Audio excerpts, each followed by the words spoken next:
Welcome to the FinTech Times News and Views podcast. Established in 2016, the FinTech Times is a global multimedia news outlet centered around the world's first leading FinTech newspaper. We report on the latest and brightest ideas from the FinTech world. Follow the conversation using hashtag TFD News and Views and follow us at the FinTech Times. Hi, my name is Mark Walker. I am the editorial director at the FinTech Times, and we're here at Abu Dhabi Finance Week on day 2. I'm going to start off by asking my next interviewee to introduce himself to you, the audience. Yeah, hi, my name is Anthony Soohoo. I'm the chairman and CEO of MoneyGram, and we are leading a massive digital transformation as we embrace digital assets, especially stablecoin. Well, that's great to know, because my favorite subject at the moment is stablecoins. Way back in June, I was on another stage with a panel talking about stablecoins, the dream versus the reality. And it's kind of interesting, and I would like to get your take on how far do you think we've come from only 6 months or a year ago when the whole trend was about central bank digital currencies, but now stablecoins. How did that come about? I think that there's two ways to kind of think about it. In some respects, you can look at it and say, what took us so long? And then when you look at more recently, you might want to say, if you take a longer vantage point to it, to say, man, a lot has happened. And what I would say when people ask me about it, and I was just actually at a recent lunch at CEO lunch today where we talked about this topic, and on one side it was proponents, believers, and on the other side were non-believers, which mainly were on the real estate side. What I would say is that digital currency, specifically stablecoin, is a killer app. And just like the PC with when the spreadsheet unleashed a PC era is a killer app, or when you think about the internet browser launched the whole internet that had been around for 20 years prior to that. I do think stablecoin is a thing that's going to unlock a lot of different use cases, and I can go into reasons why I'm so excited about it, but I do think when you look at it, it feels a little like right now, internet 1994. We're getting to the middle of the year. You know, some people have really started using Mozilla, but no one really knows what the business models are. And people are saying, boy, how do you ever make money in that? I think, yeah, like you said, it's a really interesting time. I think that's why we're seeing an awful lot of different stablecoins. Obviously, up until now, everything has been US dollar pegged. We're starting to see a few other variants enter the market. How do you think that's playing out with regards to sort of the explosion or the use case for specific stablecoins, or are we going to have hundreds of thousands? I think that the world's going to expand before people kind of choose to get into a few selected ones, and there's going to be different ones for different use cases. And what I would say is that there's going to be some stablecoins that are better for large transactions, especially around the concept of programmable money. For real estate transactions, as an example, because you want things as you think about you're a builder.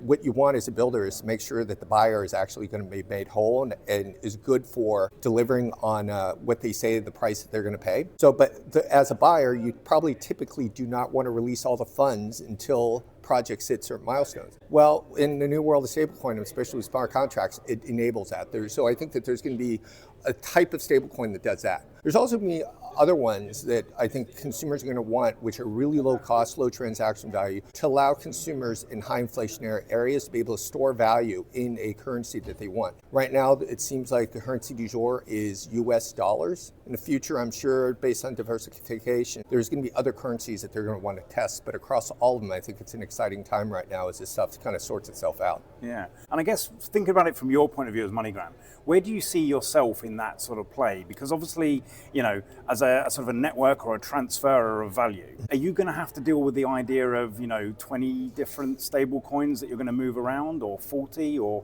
what's your sort of viewpoint on how you deal with that? Yeah, so I think it's a very exciting time for us. What I would say about it is it's kind of like the way I kind of call about it is that our company's going through a refounding. Similar to what Satya Nadella did when he took over Microsoft, where the company used to be a desktop software company and really embraced cloud and AI. I think MoneyGram, just to give you a sense, that's been a company that's been around for about 80 years. The company operates in actually over 200 countries and territories across 20,000 corridors. And the most magical thing about it is that we actually have close to 500,000 retail locations around the world. To give you a sense of that scale, that's more than McDonald's, Subway, and Starbucks combined in terms of physical retail locations. You kind of combine that with our 5 billion digital endpoints that we can access across the board, it becomes a very powerful network. And the way to think about us is that we're one of the world's largest global payments network. And then the question is, what do you do with it? Well, some of the use cases are for families or people to send money back home because sending money back is a form of love and support. The other part is people send money across borders a lot to pay tuition or pay their rent. And I think that there's going to be all those use cases. We're excited to solve and support all those at MoneyGram because what we want to do is allow people to send money around the world and save them time, effort, and money. And one of the things we try to do, even though it's a very complex transaction, is we try to hide that complexity from the consumer. And so while the world consumers don't actually need to know that they're getting they have to know anything about stablecoin. All they need to know is, I want my currency until I'm ready to spend in my local fiat to be pegged to the US dollar, and then we can solve the rest of the problem for them.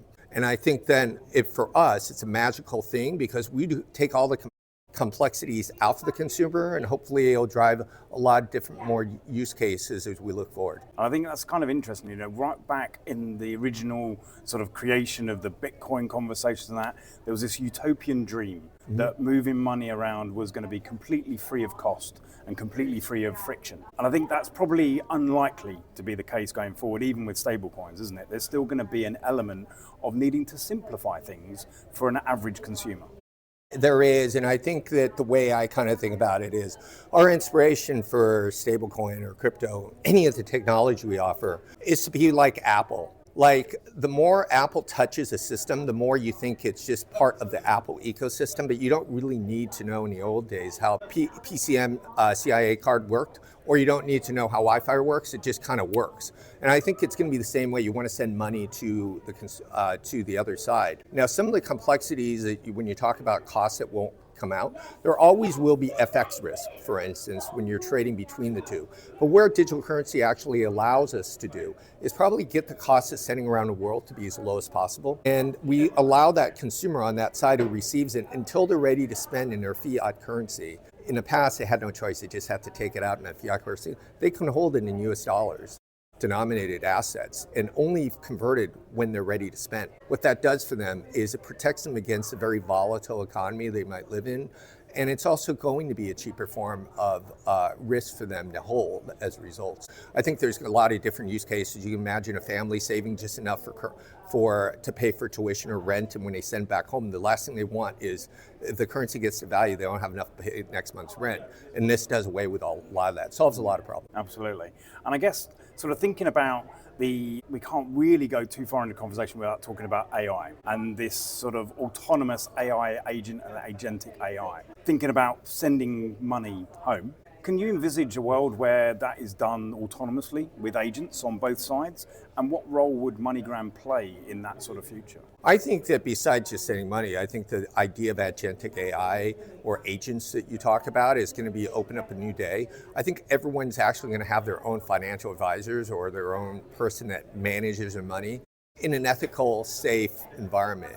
And I think that what they'll do is they rely on it. They won't actually think anything else outside of the fact I'm getting the best and most comprehensive advice.